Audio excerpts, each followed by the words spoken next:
ظالموں پر تنقید اور مظلوموں کی حمایت فرماتے رہے اور ہمیشہ سیاسی مسائل کو سلجھانے میں مصروف رہے۔ دوستو، سن 40 ہجری کو حضرت علی علیہ السلام کی شہادت ہو گئی۔ اس کے بعد لوگ شہر کی جامع مسجد میں جمع ہوئے۔ حضرت امام حسن مجتبی علیہ السلام ممبر پر تشریف لے گئے اور اپنے بزرگوں کی شہادت کے اعلان اور ان کے فضائل بیان کرنے کے بعد اپنا تعارف کروایا۔ دوستو، حضرت علی علیہ السلام کے بعد تمام مسلمانوں نے متفقہ طور پر امام حسن علیہ السلام کی خلافت کو تسلیم کیا۔ آپ پر اپنے والد کی وفات کا بہت گہرا اثر تھا۔ آپ نے اس موقع پر جو خطبہ ارشاد فرمایا، ہم اللہ کی وہ جماعت ہیں جو ہمیشہ غالب رہنے والی ہے۔ ہم اس کے رسول کریم صلی اللہ علیہ وآلہ وسلم کی وہ اطرت ہیں جو سب سے زیادہ ان کے قریب ہیں۔ ہم ان کی آل ہیں جو پاک و طاہر ہیں۔ ہم ان کے دو گراں قدر چیزوں میں سے ایک ہیں جن کو رسول خدا صلی اللہ علیہ وآلہ وسلم اپنے پیچھے اپنی امت میں چھوڑ کر گئے، اور دوسری چیز جو گراں قدر ہے وہ اللہ تعالیٰ کی کتاب یعنی قرآن پاک ہے کہ جس میں ہر چیز کا بیان تفصیل سے موجود ہے۔ یہ وہ کتاب ہے جس کے سامنے اور پیچھے دونوں طرف سے باطل اس میں نہیں آ سکتا، اور اس کی تفسیر میں ہم پر اعتماد کیا جاتا ہے۔ ہم اس کی تفسیر یقین کی بنیادوں پر بیان کرتے ہیں، پس ہماری اطاعت کرو، کیونکہ ہماری اطاعت واجب اور فرض قرار دی گئی ہے، کیونکہ ہماری اطاعت کو قرآن پاک میں اللہ اور اس کے رسول کریم صلی اللہ علیہ وآلہ وسلم کی اطاعت کے ساتھ ملایا گیا ہے۔ آپ نے حکومت کی ذمہ داری سنبھالی۔ آپ نے حکومت کو ایسے لوگوں کے درمیان شروع کیا جو جہاد کی حکمت عملی اور اس کے اعلیٰ مقاصد پر زیادہ ایمان نہیں رکھتے تھے۔ بھی ملک حضرت علی علیہ السلام کے غم میں سوگوار ہی تھا، اور حضرت امام حسن علیہ السلام پورے طور پر ملک کے انتظامات کو نہیں سنبھال چکے تھے کہ معاویہ کی طرف سے آپ کی مملکت میں دراندازی شروع ہو گئی۔ قریش نے حضرت علی علیہ السلام سے روگردانی کی اور ان کی کم عمری کو بہانہ بنایا۔ معاویہ نے بھی اس بہانے کی وجہ سے امام حسن علیہ السلام کی بیعت سے انکار کیا۔ معاویہ نے نہ صرف بیعت سے انکار کیا بلکہ وہ امام کو درمیان سے ہٹانے کی کوششیں کرنے لگا۔ بعض لوگوں کو معاویہ نے خفیہ طور پر اس بات پر معین کیا کہ امام کو قتل کر دیں۔ اس بنا پر امام حسن علیہ السلام لباس کے نیچے زرہ پہنا کرتے تھے اور بغیر زرہ کے نماز کے لیے نہیں جاتے تھے۔ معاویہ کے بندوں میں سے ایک شخص نے ایک دن امام حسن علیہ السلام کی طرف تیر پھینکا، لیکن پہلے سے کیے انتظامات کی بنا پر آپ کو کوئی صدمہ نہیں پہنچا۔ معاویہ نے اتحاد کے بہانے اور اختلافات کو روکنے کے حیلے سے اپنے اعمال کو لکھا، تم لوگ میرے پاس لشکر لے کر آؤ۔ پھر اس نے اس لشکر کو جمع کیا اور امام حسن علیہ السلام سے جنگ کرنے کے لیے عراق کی طرف بھیجا۔ دوسری طرف امام حسن علیہ السلام نے بھی لوگوں کو جنگ کے لیے آمادہ کیا، اور امام حسن علیہ السلام نے لشکر کے ایک دستہ کو حکم کی سرداری میں شہر انبار کی طرف بھیجا، لیکن وہ معاویہ سے جا ملا اور اس کی طرف چلا گیا۔ حکم کی خیانت کے بعد امام مدائن کے مقام سبا تشریف لے گئے اور وہاں سے 12,000 افراد کو عبید اللہ بن عباس کی سپہ سالاری میں معاویہ سے جنگ کرنے کے لیے روانہ کیا، اور قیس بن سعد کو بھی اس کی مدد کے لیے منتخب فرمایا۔ معاویہ ابتدا میں اس کوشش میں تھا کہ وہ قیس کو دھوکہ دے دے۔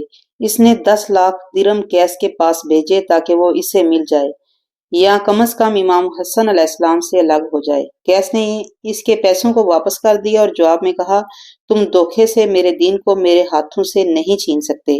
لیکن عبید اللہ بن عباس صرف اس پیسوں کے وعدہ پر دھوکہ میں آ گیا اور راتوں رات اپنے خاص افراد کے ایک گروہ کے ساتھ معاویہ سے جا ملا۔ مزید معاویہ نے عراق کے سپاہیوں کے حوصلوں کو پست کرنے کے لیے دوسرا راستہ اختیار کیا، پراپوگنڈے کیے اور جھوٹی افواہیں پھیلائیں اور سپاہیوں کو وحشت میں مبتلا کر دیا، اور لوگوں نے فتنہ فساد پھیلانا شروع کر دیا۔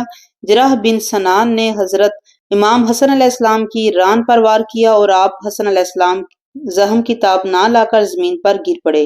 امام حسن علیہ السلام کو لوگ فوراً مدائن کے گورنر سعد بن مسعود سقفہ کے گھر لے گئے اور وہاں کچھ دنوں تک آپ کا علاج ہوتا رہا۔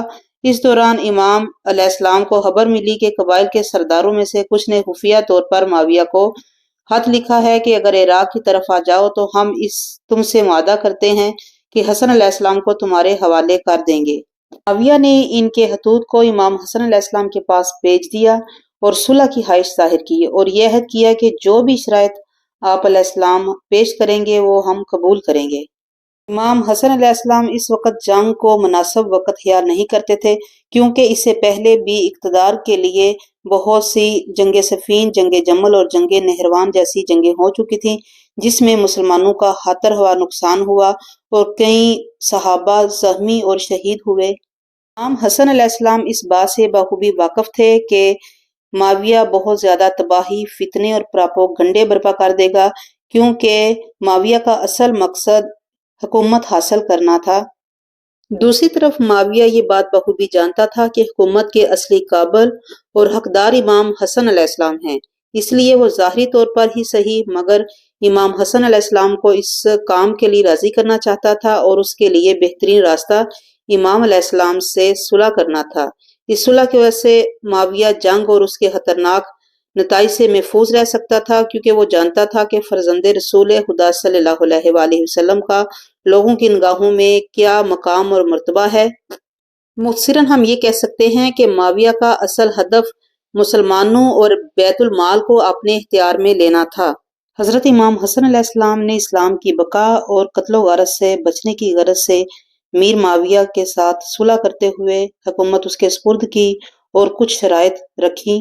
نمبر 1، معاویہ قرآن اور سیرت پیغمبر پر عمل کرے گا۔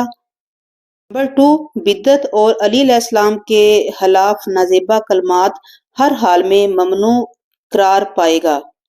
علی علیہ السلام کے چاہنے والے جہاں کہیں بھی ہوں گے محفوظ رہیں گے اور کوئی ان کو تنگ نہیں کرے گا۔ غرض یہ کہ حضرت علی ابن ابی طالب کو گالیاں نہ دی جائیں۔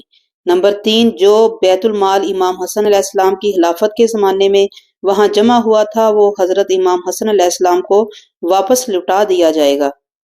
امام حسن علیہ السلام کی طرف سے چوتھی شرط یہ تھی کہ معاویہ اپنے بعد اپنے خلافت کے معاملات واپس امام حسن علیہ السلام کو کر دے گا، کیونکہ جس وقت امام حسن علیہ السلام نے خلافت معاویہ کو سونپی تھی معاویہ کی عمر 66 سال تھی۔ اس لیے معاویہ اپنی وفات کے بعد حکومت اپنے جانشین کے حوالے نہیں کرے گا۔ ضرورت کے پیش نظر حکومت حاصل کرنے کے لیے معاویہ بن ابو سفیان اس وقت تو تمام شرائط کو مان گیا، لیکن بعد میں تمام شرائط سے پھر گیا اور مرنے کے بعد اپنے بیٹے یزید کو خلیفہ بنا گیا۔ معزز ناظرین، حضرت امام حسن علیہ السلام نے سن 41 ہجری کو معاویہ کے ساتھ صلح کی۔ آپ کی حکومت کا دور 6 ماہ اور 10 دن کا تھا۔ صلح کے بعد مدینے میں چلے گئے اور 10 سال تک امامت کی ذمہ داری نبھاتے رہے، یہاں تک کہ معاویہ کی جانب سے کی جانے والی سازش کے نتیجے میں آپ نے 48 سال کی عمر میں جامع شہادت نوش فرمایا۔ حسن علیہ السلام کی شہادت کا واقعہ کچھ یوں ہے کہ معاویہ اپنے بعد اپنے جانشین یزید کو حکمران منتخب کرنا چاہتا تھا، لیکن اس معاملے میں امام حسن علیہ السلام اس کے لیے سب سے بڑی رکاوٹ تھے۔ اس لیے وہ چاہتا تھا کہ کسی طریقے امام حسن علیہ السلام کو راستے سے ہٹا دیا جائے، کیونکہ امیر معاویہ کو اس بات کا خدشہ تھا کہ اگر امام حسن مجتبی زندہ رہ گئے تو ممکن ہے کہ وہ لوگ جو معاویہ کے بیٹے سے خوش نہیں ہیں وہ امام حسن علیہ السلام کے گرد جمع ہو جائیں اور اس کے بیٹے کی سلطنت کو خطرے میں ڈال دیں۔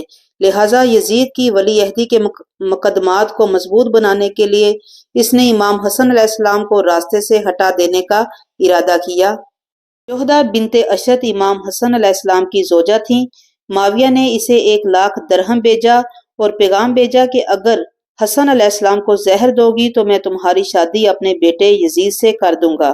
جوہدہ نے معاویہ کی یہ پیشکش کو قبول کیا اور امام حسن علیہ السلام کو زہر دے دیا۔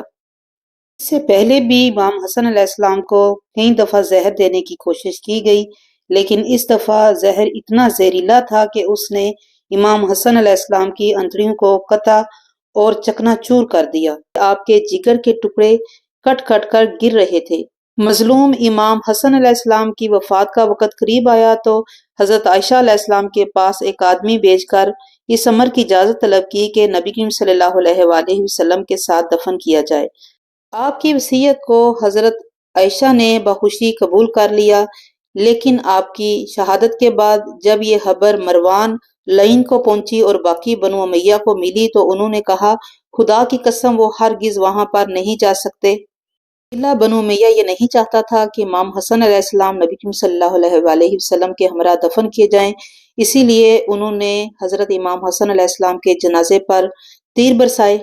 ظاہر کار حضرت امام حسن علیہ السلام کو جنت البقیع میں سیدہ زہرا علیہ السلام کے پہلو میں دفن کیا گیا۔ مظلوم امام حسن علیہ السلام پر ظلم کے پہاڑ ٹوٹے، لیکن پھر بھی انہوں نے صبر سے کام لیا اور ہمیشہ اللہ تعالیٰ کی رضا کے لیے اپنے آپ کو وقف کر دیا۔ اللہ تعالیٰ ہمیں اہل بیت کی سیرت پر چلنے اور قرآن پاک کی اہمیت کو سمجھنے کی توفیق عطا فرمائے، آمین یا رب العالمین۔